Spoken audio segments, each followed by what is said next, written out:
Hello, good morning everybody. Edupoint classes में आप सभी का स्वागत है। हम पढ़ रहे थे मैट्रिक्स यानी आयु। उसमें हमने 4 पार्ट देख लिए थे। Column matrix, row matrix, diagonal matrix और स्क्वायर मैट्रिक्स हम देख चुके थे।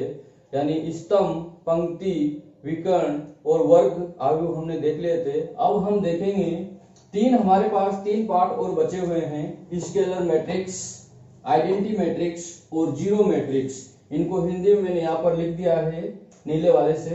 अदिश आयु स्केलर मैट्रिक्स को बोलेंगे हम, और तत्समक आयु बोलेंगे आइडेंटिटी मैट्रिक्स को, और शून्य आयु बोलेंगे जीरो मैट्रिक्स को। हमने 4 पार्ट पहले समझ लिए थे और अब हम 3 पार्ट और जो रिमेनिंग है बचे हुए हैं उनको समझ रहे हैं। स्केलर मैट्रिक्स क्या होती है हमें यह समझना है। इसमें एक चीज ये है कि जो मैट्रिक्स होगी वो स्क्वायर मैट्रिक्स यानी वर्ग आयु होगा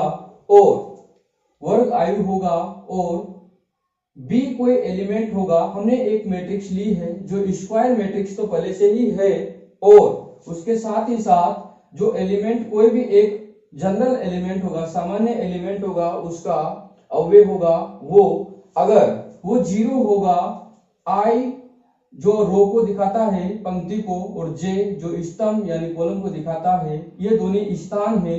अगर ये दोनों बराबर नहीं है वहां पर वो एलिमेंट जीरो होना चाहिए। और जब वो एलिमेंट दोनों बराबर हो, पोजीशन आई और जे की पोजीशन बराबर हो, वहां पर कोई भी एक वैल्यू, कोई भी एक मान होना चाहिए जो कांस्टेंट हो। यानी हमेशा आई और जे की जो डायगोनल पोजीशंस है, विकर्ण वाली पोजीशंस है, उन पर वैल्यू समान होनी चाहिए। यहां पर आप एक एग्जांपल से देखो, जैसे ये वाला एग्जांपल है, इसमें ये बताया है कि यहाँ पर आई कितना होगा, आई होगा यहाँ पर 1 और जे होगा 2। तो आई और जे बराबर नहीं है तो यहाँ पर 0 होगा। यही हमने यहाँ पर सीखा है। और आई और जे बराबर होगा, यानी यहाँ पर देखते हैं हम, यहाँ पर आई होगा 2 और जे होगा 2। जहां पर आई और जे बराबर हो वहां पर हमें लेना है कोई भी एक कांस्टेंट वैल्यू होगी, और वो कांस्टेंट वैल्यू सभी में समान होगी। ये है इसका कि कोई भी एक स्क्वायर मैट्रिक्स होगी यानी वर्ग आयु होगा, और उसमें जो विकर्ण वाली पोजीशन से, विकर्ण वाले स्थान है, ये वाला विकर्ण वाले स्थान होते हैं। ये प्रीवियस जो वीडियो था उसमें बताया था मैंने, पिछले वाले में। तो ये विकर्ण वाली जो पोजीशन से यहाँ पर सारे की सारे मान बराबर होना चाहिए, और बाकी जो जगह बची हुई है वहां पर 0 होना चाहिए। ये तीनों इसके स्केलर मैट्रिक्स अदिश आयु के एग्जांपल्स है, उदाहरण है। आप इनको अच्छे से देख सकते हैं।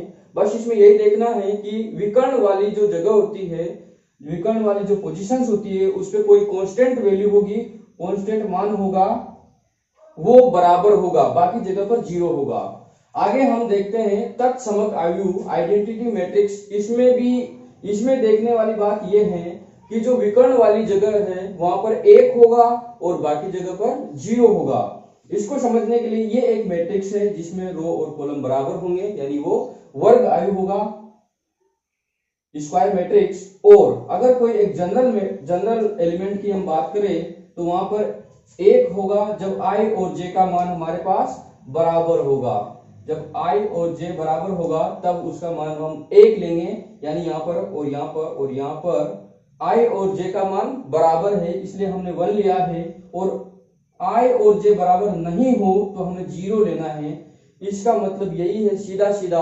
तो विकर्ण जो डायगोनल पोजीशंस है वहां पर हमें 1 लिखना है, और जो रिमेनिंग है बची हुई है वहां पर हमें 0 लेना है। विकर्ण वाले स्थान पर 1 लिखना है, बाकी रिमेनिंग, बाकी बची हुई जगह पर 0 लेना है। तो ये विकर्ण वाली जगह है, यहाँ पर सभी जगह 1 लिखना है, और सभी जगह 1 लिखना है, बाकी जगह पर हमें 0 लिखना है।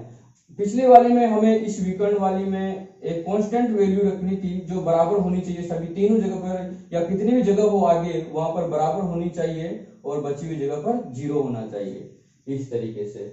तो अभी यहाँ पर भी हमने ये देखा, इसमें तो एक ही एलिमेंट है, तो इसमें हम एक ही विकर्ण ही है यहाँ पर पोजीशन, बाकी जगह है ही नहीं, तो 0 नहीं डाल पा रहे थे। लेकिन यहाँ पर पोजीशन ज्यादा है तो हम यहाँ पर देख पा रहे हैं कि इसके अलावा और जगह 0 है, और यहाँ विकर्ण वाली जगह जो डायगोनल्स है वहां पर हमने 1 लिख दिया।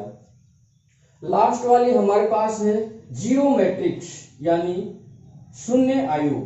इसमें हम देखते हैं जीरो मैट्रिक्स में हमारे पास एक चीज हमें देखनी पड़ती है कि इसमें कोई एलिमेंट जो जीरो होता है उसके अलावा कोई दूसरा आ ही नहीं सकता। इसमें सारे के सारे एलिमेंट्स जीरो होते हैं।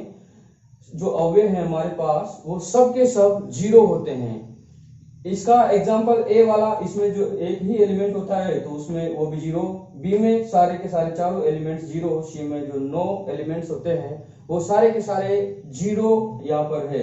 तो इसमें जीरो मैट्रिक्स में तो कोई ज्यादा दिमाग वाली बात नहीं है, इसमें जीरो ही आएंगे सभी में। बाकी समझने लायक ये दोनों थी कि इसमें जो डायगोनल एलिमेंट है आइडेंटिटी वाली में, जो डायगोनल एलिमेंट्स है वो 1 होगा, सभी में समान 1 ही होगा, ये 1 है। और जो अदिश वाला है, जो अदिश हमारे पास है अदिश आयु, उसमें हमारे पास एक जो डायगोनल वाला है उसमें सभी में एक कांस्टेंट वैल्यू होगी, कांस्टेंट मान होगा। और वो सभी जगह पर डायगोनल मैट्रिक्स की जो पोजीशन है, डायगोनल एलिमेंट की जो पोजीशन है वहां पर समान होगा और बाकी जगह जीरो होगा। तो ये हमने इसके 7 पार्ट पूरे के पूरे देख लिए हैं। आगे के पार्ट में इसका अगला वाला पार्ट में थोड़े ही समय में अपलोड करता हूँ। बाकी आप इसको ध्यान से पढ़ते रहिए। प्रीवियस 2 वीडियो को आपने देख ही लिया होगा, नहीं देखा हो तो प्रीवियस वीडियो का लिंक मैं इसके डिस्क्रिप्शन में डाल दूंगा, उसको आप अच्छे से देख लेना। उसके बाद में इसको देखना और फिर आगे वाला वीडियो में आगे अपलोड करूंगा। आप इन वीडियोस को अच्छी तरीके से देखें और घर बैठे बैठे अपनी जो एजुकेशन है उसको आगे बढ़ाते रहिए। रुकना नहीं चाहिए, आगे बढ़ते रहना चाहिए। होपफुली ये वीडियो आपके लिए फायदेमंद होगा, जरूर होगा, बेनिफिशियल होगा।